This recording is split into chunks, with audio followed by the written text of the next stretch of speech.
Hello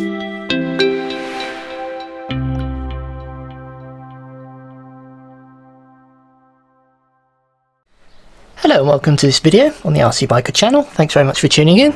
Today I'm going to be showing you how to replace the transmission in your FTX Torro to a 2-speed transmission. So I've got here the parts that you need to change. Need to replace it on two sides. Firstly, we need to replace the clutch bell on the engine. So this is the replacement 2-speed clutch bell, and we also need to replace the central transmission. Now you could of course purchase the parts separately and fit the 2-speed within the single transmission housing. However, FTX actually supply the full unit here, which I've gone for, which means that I can then just keep the single speed one on hand if the 2-speed one doesn't work for me. So I've just gone for the whole 2-speed transmission here and the replacement clutch bell. So in order to do this then, we're going to need to go ahead and remove the engine, and we're also going to be needing to remove the central differential gearbox.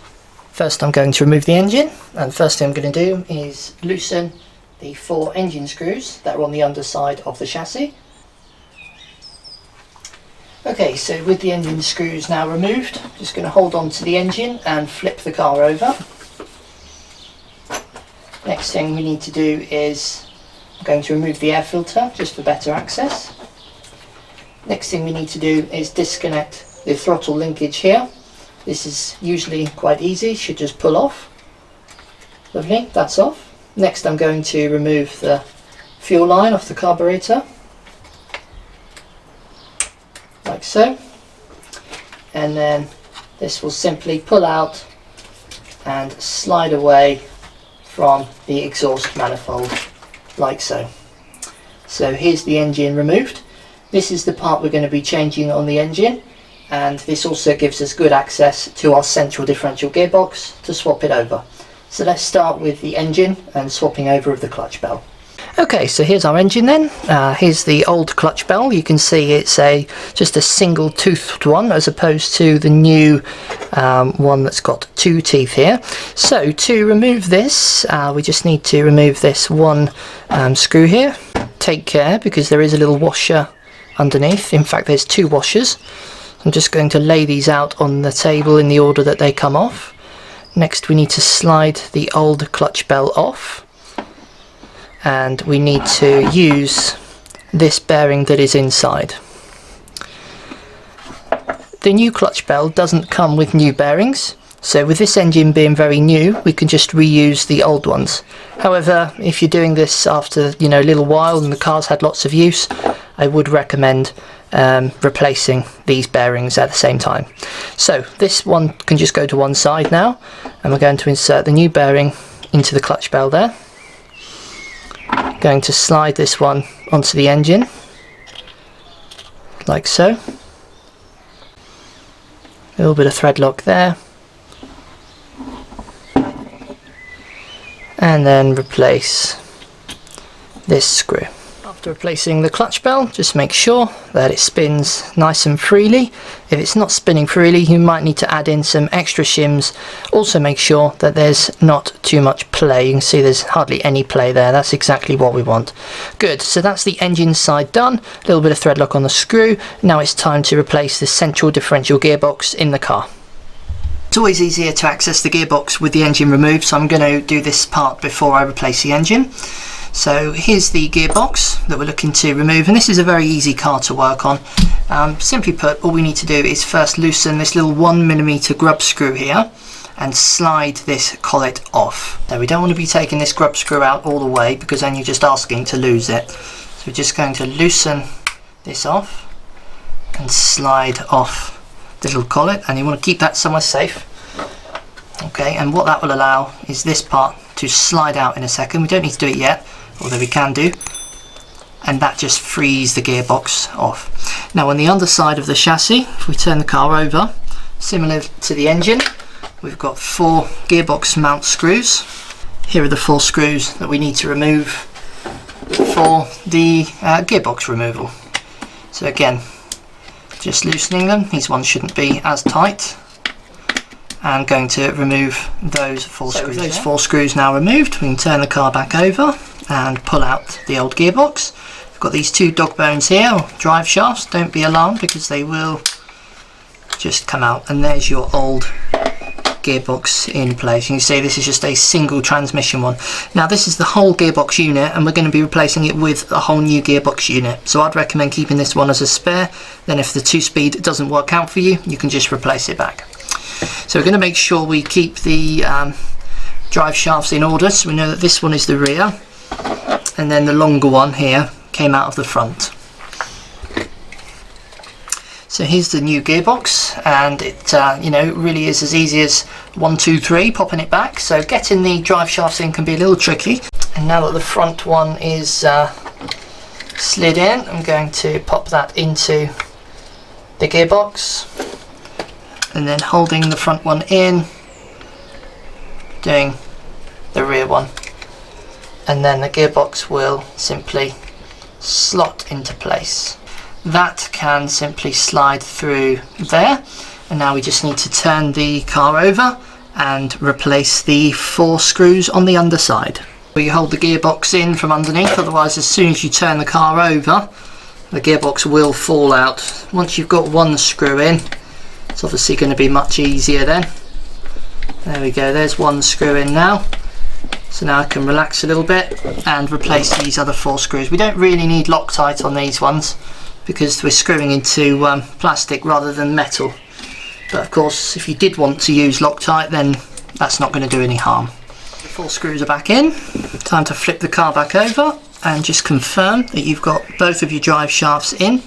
If we spin this wheel here, you can see your first bigger gear is spinning nicely, so we know we've done all of that correctly. And while the engine's out, I think it would be rude not to just give this area a quick wipe down, because the next thing is installing the engine back into the car. To install the engine back in the car, then it's just the reverse of the removal. I'm going to start by connecting up the exhaust manifold, and the reason why I do that first is just because I find it then sort of holds the engine in position for you a little bit. Okay, so that is in there. Now we need to turn the car over and replace the 4 engine screws. Now we don't want to do these ones up tight just yet, because we need to set the gear mesh in a second. So what I'd recommend is just get all 4 of them in, use Loctite on each one, but leave them loose so that you can still slide the engine side to side. The engine just loose now. You can see we're still able to slide the engine from side to side. Now what we need to do, this is probably the most important part of the whole installation, is we need to set the mesh between the new clutch bell and the new double-speed gearbox. If we don't do this properly, as soon as we drive the car, we'll end up stripping these gears inside. So it's really important that we set this properly. So I'll pop a picture on the screen now of what a good gear mesh should look like.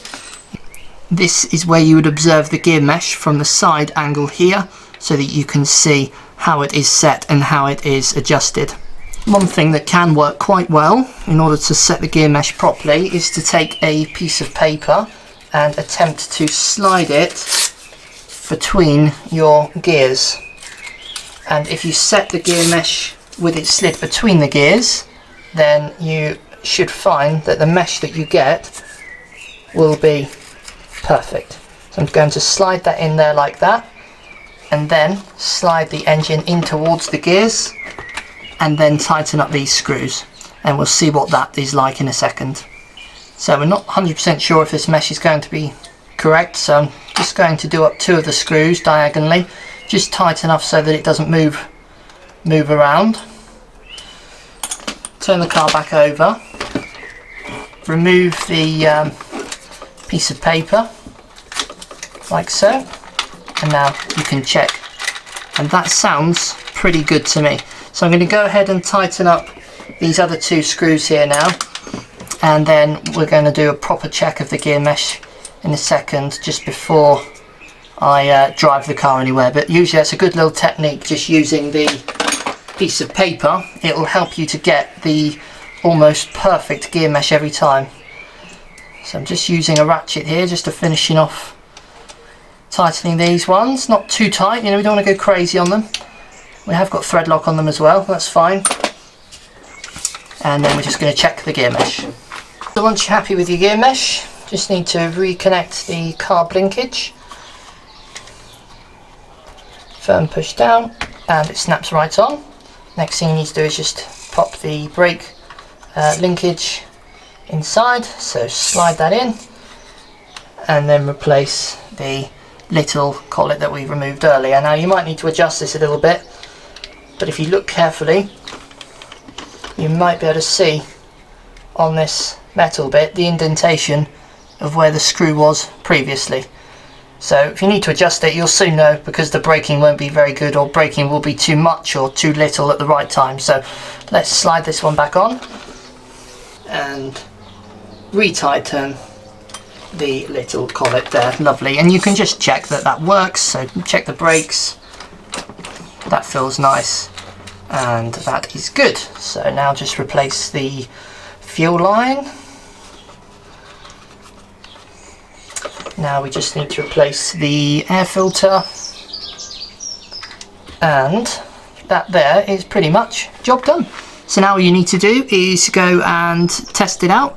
There is an adjustment, so there's a little hole on the gearbox, which is just under here, this hole here. You would insert a 1.5mm hex screwdriver into there. Turning the screw in there clockwise will make the shifting later. Turning it counterclockwise will make the shifting earlier, but we can do another video on that at a later date. But apart from that, it's pretty much that simple. So your truck is now 2-speed, and there you go. Now got a 2-speed FTX Torro. So if you have any questions about this, please feel free to pop them down in the comment section below. I'll do my best to help. And apart from that, have fun with your cars, and I'll catch you guys next time. Bye for now.